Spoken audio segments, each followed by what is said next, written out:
Fa nandray ny maso ivon'ny Iran kosa ny Premier ministre lehiben'ny gouvernement Androany rehefa avy nandray ny maso ivon'ny La Frantsa sy ny teknisianina roa izay misahana ny ady amin'ny kolikoly any La Frantsa andy tao amin'ny lapam-panjakana ny Mazoarivo no nanatanterahana ireo fionina ireo raha tokany paikady amin'ny fitadiavam-baolana ialana amin'ny kolikoly no noresahana tamin'ny maso ivon'ny La Frantsa ny fanamafisana ny fiarah-miasa misy eo amin'ny firenena roa tonta kosa no niompanany dinika teo amin'ny fionan'ny Premier ministre sy ny maso ivon'ny Iran.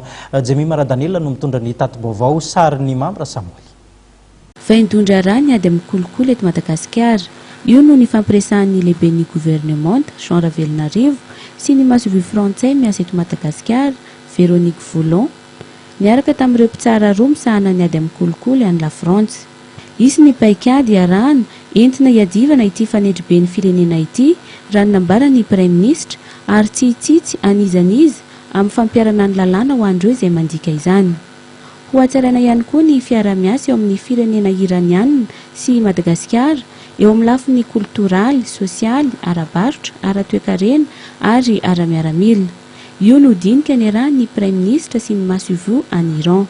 Kasika ny bourse d'études misy mpianatra malagasy 100 eo ny any amin'izao fotoana dia mbola nanome izy hoe afaka ampitomboina ara-dalàna io isan'ny mpianatra mianatra andio.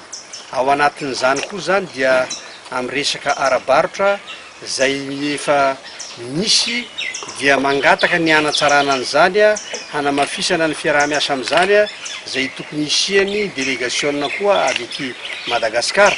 Makany zany mikasika an'izay ara-barotra izany anatevenana an'izay zava-misy izay ry zareo dia efa tsy mitsahatra ny manao foara moa isan-taona eto Madagasikara mampiseho an'izany rehetra izany mba isian'ny fiarah-miasa. Betsaka ireo arena ara-boajanahary sy angovo azo trandrahana eto Madagasikara raha ny nambarany maso ivon'ny Iran ka ho atsaraina ny fiarah-miasa mba ahazoany ny firenena roa tonta tombony amin'izany.